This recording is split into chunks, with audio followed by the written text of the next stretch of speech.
പ്രിയപ്പെട്ടവരെ, ഈശോ മിശിഹായ്ക്ക് സ്തുതിയായിരിക്കട്ടെ. നമ്മൾ മംഗളവാർത്താക്കാലം 4-ാമത്തെ ആഴ്ചയിലേക്ക് പ്രവേശിക്കുകയാണ്. ഇനി നമുക്കടുത്ത് വരുന്ന ക്രിസ്മസാണ്. 1-ാമത്തെ വായന പുറപ്പാട് പുസ്തകം 34-ാം അധ്യായം 1 മുതൽ 9 വരെയുള്ള വാക്യങ്ങളാണ്. ഇവിടെ കർത്താവ് മോശയോട് പറയുന്ന കാര്യമാണ്.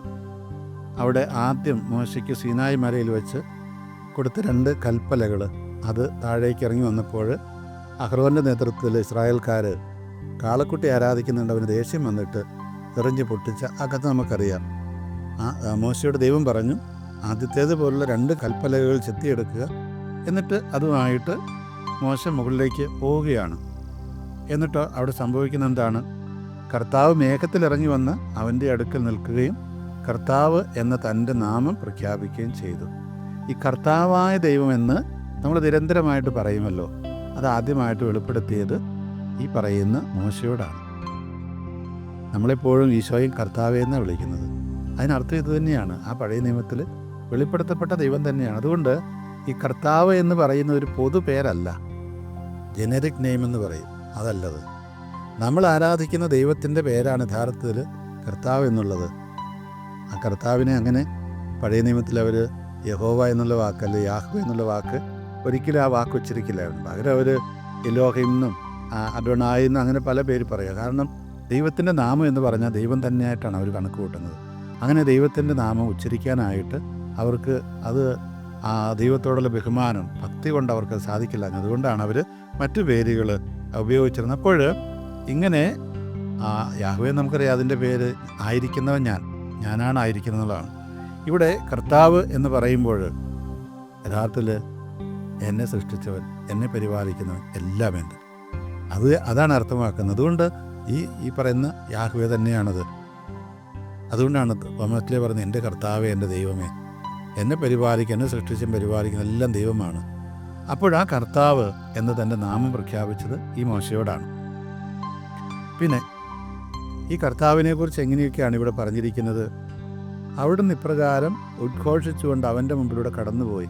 കർത്താവ് കാരുണ്യവാനും കൃപാനിധിയുമായ ദൈവമാണ്, കോപിക്കുന്നതിൽ വിമുഖനാണ്, സ്നേഹത്തിലും വിശ്വസ്തതയിലും അത്യുദാരനാണ്, തെറ്റുകളും കുറ്റങ്ങളും പാപങ്ങളും ക്ഷമിച്ചുകൊണ്ട് ആയിരങ്ങളോട് കരുണ കാണിക്കുന്നവനാണ്. എന്നാൽ കുറ്റവാളിയുടെ നേരെ കണ്ണടയ്ക്കാതെ പിതാക്കന്മാരുടെ കുറ്റങ്ങൾക്ക് മക്കളെയും മക്കളുടെ മക്കളെയും 3-4 തലമുറകളോളം ശിക്ഷിക്കുന്നവനുമാണ്. ഇങ്ങനെയൊക്കെ ആണെങ്കിലും ദൈവം നീതിമാനാണ് എന്ന് പറഞ്ഞാൽ അപ്പൻ ചെയ്ത പാപത്തിന് മക്കളെ ശിക്ഷിക്കുമെന്നല്ലേ പറഞ്ഞു വരും. ഇതെല്ലാം ഒരു ഹീബ്രു ശൈലിയായിട്ട് നമ്മൾ മനസ്സിലാക്കണം. അല്ല 3-4 തലമുറ കഴിയും പിന്നെ 5-ാമത്തെ തലമുറയിൽ ക്ഷമിക്കുന്ന അർത്ഥത്തിലല്ല. അതിങ്ങനെ അപ്പൻ പാപം ചെയ്താൽ ആ മക്കളെ ശിക്ഷിക്കുന്നു പറയുന്നത്, അത് പിന്നീട് നമുക്കറിയാം അങ്ങനെ ശിക്ഷിക്കുകയില്ല എന്ന്. പക്ഷേ ഇവിടെ പറഞ്ഞു വരുന്നത് ഇത്രയേ ഉള്ളൂ, അപ്പനൊരു പാപം ചെയ്താൽ അതിൻ്റെ ഫലം നമ്മൾ അനുഭവിക്കേണ്ടി വരും. അത് നമ്മുടെ കുഴപ്പമല്ല, ആരും കെട്ടിയേൽപ്പിക്കുന്നതല്ല, ദൈവം ശിക്ഷിക്കുന്നതുമല്ല, നേരെ മറിച്ച് അത് അപ്പൻ ചെയ്ത പാപത്തിൻ്റെ ഒരു പരിണത ഫലമാണ്. അപ്പോൾ അപ്പൻ എന്തെങ്കിലും കുരുത്തക്കേട് കാണിച്ചിട്ടുണ്ടെങ്കിൽ അതിൻ്റെ ഫലം മക്കൾ അനുഭവിക്കേണ്ടി വരും. അപ്പൻ കടം മേടിച്ചിട്ട് കടം വിട്ടാതെ മരിച്ചു കഴിഞ്ഞാൽ കടക്കാർ വെറുതെ വിടില്ല, മക്കൾക്ക് കിട്ടിയിട്ടുള്ള സ്വത്ത് അവർ ജപ്തി ചെയ്ത് കൊണ്ടുപോകും. ഇത് മക്കളെ ശിക്ഷിക്കുന്നതല്ല, പക്ഷെ അപ്പൻ ചെയ്ത ആ തെറ്റിൻ്റെ പരിണത ഫലമാണ്. ഇതാണ് ഈ പറഞ്ഞു വരുന്നത്. അതുകൊണ്ട് അങ്ങനെയൊക്കെ ശിക്ഷിക്കുക, അതായത് നീതിമാനായ ദൈവം എന്ന് മാത്രം മനസ്സിലാക്കിയാൽ മതി. ഉടനെ മോശ നിലം പറ്റ് കുമ്പിട്ട് ആരാധിച്ച് അവൻ പറഞ്ഞു, അങ്ങ് എന്നിൽ സംപ്രീതനെങ്കിൽ കർത്താവെ, അങ്ങയോട് ഞാൻ അപേക്ഷിക്കുന്നു, ഞങ്ങൾ ദുശാഠ്യക്കാരാണ്, സമ്മതിച്ചു.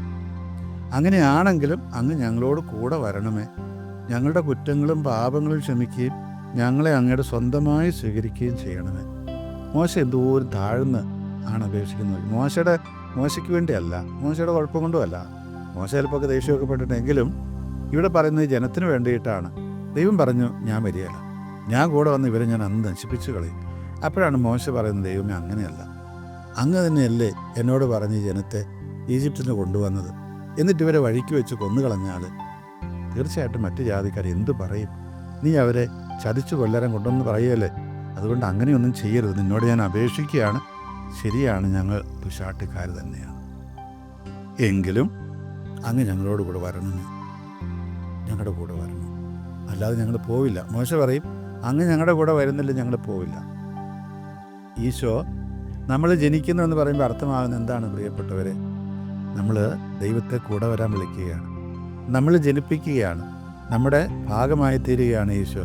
എന്നിട്ട് പറയണം, അങ്ങ് ഞങ്ങളുടെ കൂടെ വരുന്നില്ല, ഞങ്ങൾ പോവുകയില്ല, നീ വന്നാൽ മാത്രമേ ഞങ്ങൾ പോവുകയുള്ളൂ എന്ന് വാശി പിടിച്ചു കഴിയുമ്പോൾ ദൈവം ആ വാശിക്ക് വഴങ്ങിത്തരുന്നെന്നാണ് ഈ പറഞ്ഞു വരുന്നത്. അങ്ങനെ ഞങ്ങളുടെ കുറ്റം മാത്രമല്ല, ഞങ്ങൾ ഇനിയും പാപം ചെയ്യുമ്പോഴൊക്കെ ഞങ്ങളോട് ക്ഷമിക്കണമെന്ന് ഈ മോശയുടെയും ദൈവത്തിൻ്റെ ഈ സംഭാഷണം വളരെ ഹൃദ്യമാണ്. പലപ്പോഴും അവർ കൂട്ടുകാരെ പോലെയാണ് സംസാരിക്കുക. അതുകൊണ്ടാണ് പിന്നീട് ദൈവം പറയും, ഈ മോശയെപ്പോലെ ഒരു പ്രവാചകൻ ഉണ്ടായിട്ടില്ല, അവൻ എന്നെ മുഖാമുഖം കണ്ട് സംസാരിച്ചവനാണ്, എൻ്റെ ഏറ്റവും വലിയ അടുത്ത് നിന്ന എൻ്റെ കൂട്ടുകാരനെ പോലെ ഞാൻ അവനെ പരിഗണിച്ചതാണ്. പ്രിയമുള്ളവരെ, ഈശോ നമ്മളിൽ വരിക എന്ന് പറഞ്ഞാൽ ഈ മോശയോട് ദൈവം പറഞ്ഞതുപോലെ തന്നെ നമ്മുടെ കൂടെ ദൈവം വന്നു കഴിയുമ്പോൾ നമ്മൾ പറയണം, ദൈവം ക്ഷമിക്കണം, ഞങ്ങളിങ്ങനെയൊക്കെ തെറ്റുപറ്റിപ്പോയി. അതുപോലെ തന്നെ നീ വന്നില്ല, ഞങ്ങൾ പോവുകയല്ല. കർത്താവ് നമ്മുടെ ഹൃദയത്തിൽ ജനിക്കുമ്പോഴാണ് നമുക്കിതൊക്കെ പറയാനായിട്ട് കഴിയും. അങ്ങനെ പറയുമ്പോൾ മാത്രമേ ജനിക്കുകയുള്ളൂ. രണ്ടാമത്തെ വായന വെളിപാട് പുസ്തകം 21-ാം അധ്യായം 1 മുതൽ 7 വരെയുള്ള വാക്യങ്ങളാണ്. ഒരു പുതിയ ആകാശവും പുതിയ ഭൂമി. അവിടെ ഈ റോമാ ചക്രവർത്തിയുടെ പീഡനകാലത്ത് ജീവിച്ചിരുന്ന ക്രൈസ്തവരോട് പറയുന്ന കാര്യങ്ങളാണിതെല്ലാം. യോഹന്നാന് കിട്ടിയ ദർശനം പോലെ ഒരു പുതിയ ആകാശവും പുതിയ ഭൂമിയും ഞാൻ കണ്ടു. ആദ്യത്തെ ആകാശവും ആദ്യത്തെ ഭൂമിയും കടന്നുപോയി, കടലും അപ്രത്യക്ഷമായി. വിശുദ്ധ നഗരമായ പുതിയ ജെറൂസലം ഭർത്താവിനായി അണിഞ്ഞൊരുങ്ങിയ മണവാട്ടിയെപ്പോലെ സ്വർഗത്തിൽ നിന്ന് ദൈവസന്നിധിയിൽ നിറഞ്ഞു വരുന്നത് ഞാൻ കണ്ടു. സിംഹാസനത്തിൽ നിന്ന് വലിയൊരു സ്വരം ഞാൻ കേട്ടു, ഇതാ ദൈവത്തിൻ്റെ കൂടാരം, മനുഷ്യരോടുകൂടി അവിടുന്ന് അവരോടൊത്ത് വസിക്കും, അവരവിടുത്തെ ജനമായിരിക്കും, അവിടുന്ന് അവരോടുകൂടി ആയിരിക്കുകയും ചെയ്യും. അവിടുന്ന് അവരുടെ മെഴികളിൽ നിന്ന് കണ്ണീർ തുടച്ചു നീക്കും. ഇനി മരണമുണ്ടായിരിക്കില്ല, ഇനിമേൽ ദുഃഖമോ മുറവിളിയോ വേദനയോ ഉണ്ടാവുകയില്ല, പഴയതെല്ലാം കഴിഞ്ഞു.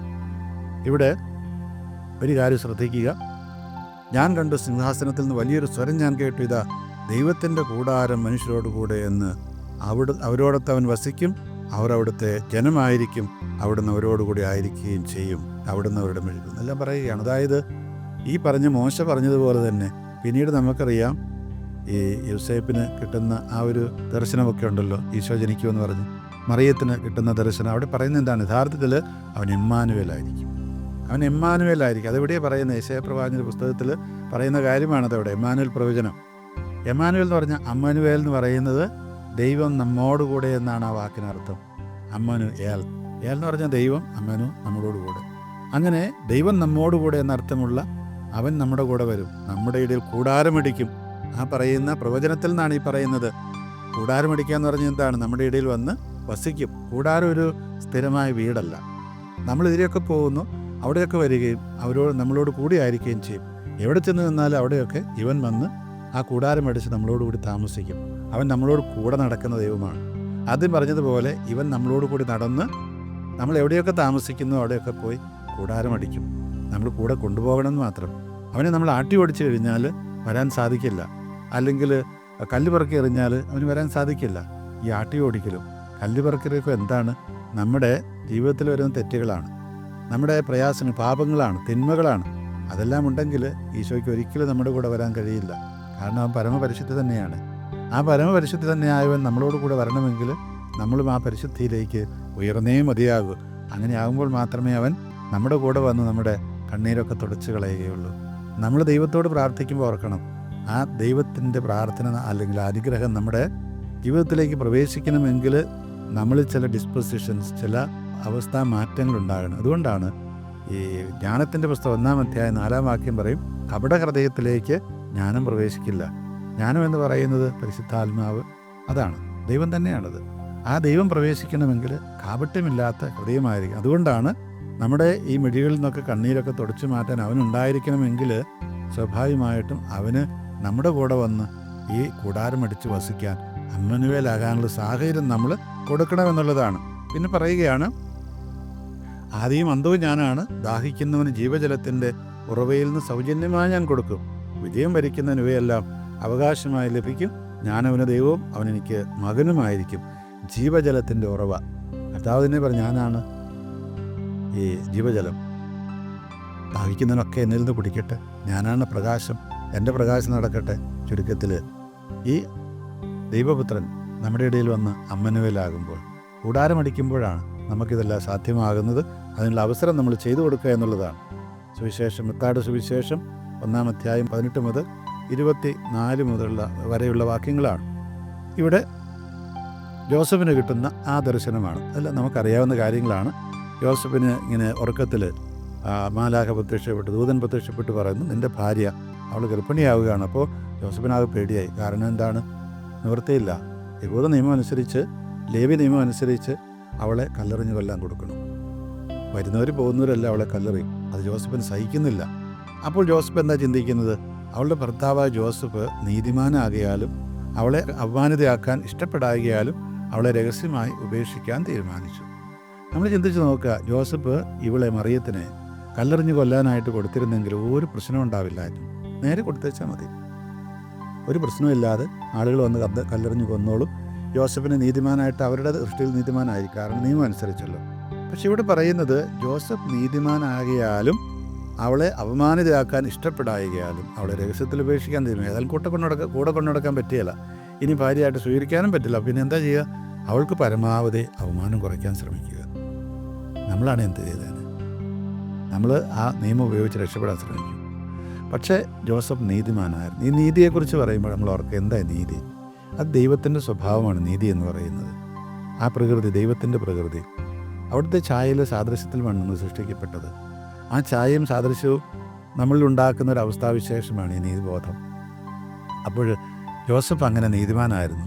അതുകൊണ്ടാണ് അവളെ അപമാനിക്കാൻ പോലും തുനിയാതിരുന്നത്. അങ്ങനെ രഹസ്യമായിട്ട് ഉപേക്ഷിക്കാൻ തീരുമാനിക്കുകയാണ്. എനിക്ക് നഷ്ടമുണ്ടാകുമ്പോഴും അവൾക്കൊന്നും ഉണ്ടാകാൻ പാടില്ല.